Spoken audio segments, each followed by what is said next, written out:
Assalamualaikum warahmatullahi wabarakatuh. Nama saya Siti Hamidah, NPM 021121066.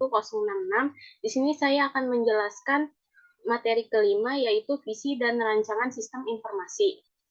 Visi sistem informasi yaitu gambaran ideal tentang sistem informasi. Bentar, ininya ketutupan, ulang ya.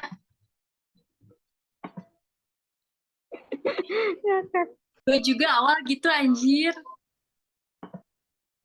Tapi muka gue kelihatan nggak? Ada. Oke. Ada muka lu, Mida. Gelap doang. Oke. Assalamualaikum warahmatullahi wabarakatuh. Nama saya Siti Hamidah, NPM 021121066. Di sini saya akan menjelaskan materi kelima, visi dan rancangan sistem informasi. Visi sistem informasi adalah gambar ideal tentang keadaan sistem informasi di masa depan dengan mencerminkan tujuan strategis organisasi dan harus selaras dengan visi organisasi secara keseluruhan dan dapat membantu organisasi untuk mencapai tujuannya. Ada karakteristik visi yang baik. Yang pertama itu jelas dan ringkas, yang kedua menginspirasi, yang ketiga terukur, yang kelima realistis, dan yang terakhir selaras. Selanjutnya ada langkah untuk mengembangkan visi. Yang pertama itu memahami tujuan strategis organisasi, yang kedua menganalisis kebutuhan dan persyaratan sistem informasi, yang ketiga melibatkan semua pihak yang berkepentingan dan proses pengembangan visi, yang keempat menyusun visi yang jelas, ringkas, dan inspiratif, yang kelima menerjemahkan visi ke dalam tujuan dan sasaran yang terukur, yang keenam mengembangkan rencana untuk mencapai visi, yang terakhir itu memantau dan mengevaluasi kemajuan. Lalu di sini ada pengertian rancangan sistem informasi, yaitu dokumen terperinci yang menjelaskan bagaimana sistem akan dirancang, dibangun, dan diimplementasikan. Manfaat rancangan sistem informasi, yang pertama ada membantu organisasi untuk mencapai tujuan strategisnya, yang kedua meningkatkan efisiensi dan efektivitas sistem informasi, yang ketiga meningkatkan kepuasan pengguna sistem informasi, yang keempat itu mengurangi risiko kegagalan proyek sistem informasi, dan yang kelima itu memudahkan komunikasi antar pihak yang terlibat dalam sistem informasi. Lalu ada komponen utama dalam rancangan sistem informasi. Yang pertama itu ada arsitektur sistem, yaitu penentuan arsitektur teknis yang akan digunakan untuk membangun sistem informasi seperti arsitektur berbasis server, berbasis awan, atau berbasis microservice. Yang kedua itu ada kebutuhan fungsional, itu identifikasi kebutuhan fungsional sistem informasi, termasuk fitur dan fungsionalitas yang harus disediakan untuk memenuhi kebutuhan bisnis dan pengguna.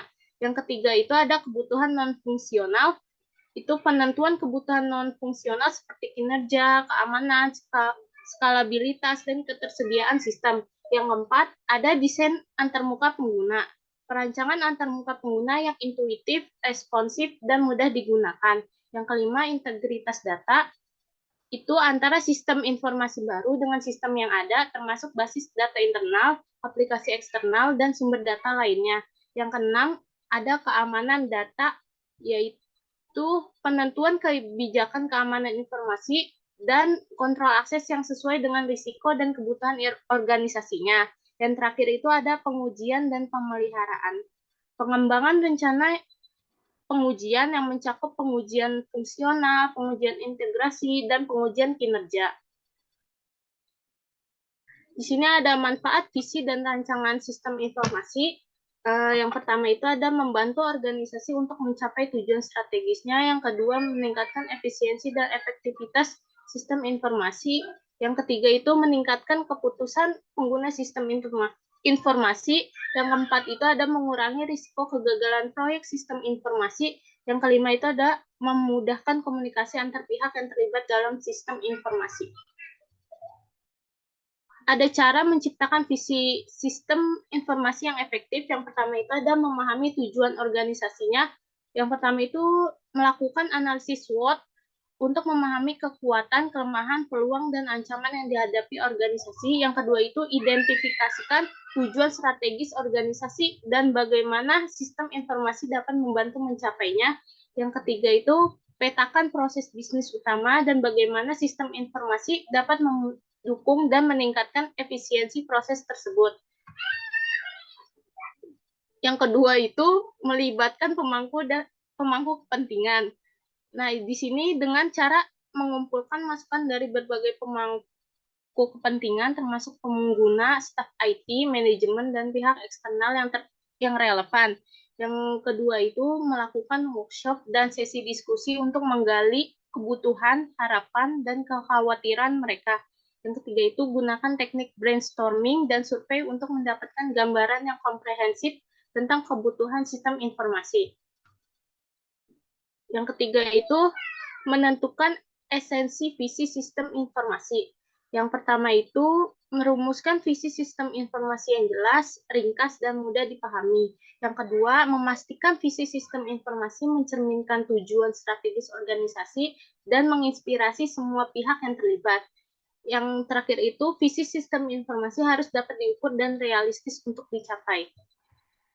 Yang keempat, memastikan visi sistem informasi memiliki karakteristik penting.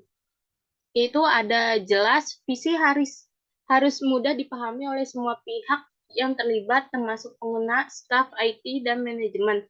Yang kedua itu ada singkat, visi harus singkat dan mudah diingat. Dan yang ketiga itu inspiring, visi yang kuat harus menginspirasi dan memotivasi semua pihak yang terlibat untuk bekerja sama dalam mencapai tujuan bersama. Yang keempat itu ada measurable, itu visi harus dapat diukur dengan indikator kinerja yang jelas. Yang kelima itu ada achievable, visi harus realistis dan dapat dicapai dengan sumber daya yang tersedia. Yang terakhir itu ada align, visi harus selaras dengan visi organisasi secara keseluruhan. Yang kelima ada meninjau dan memperbarui visi sistem informasi. Visi sistem informasi harus dikaji ulang secara berkala untuk memastikan keselarasan dengan kebutuhan organisasi yang terus berkembang. Lalu, melakukan penyesuaian pada visi sistem informasi jika diperlukan untuk mencerminkan perubahan dalam tujuan strategis organisasi atau kemajuan teknologi. Sekian dari saya. Wassalamualaikum warahmatullahi wabarakatuh.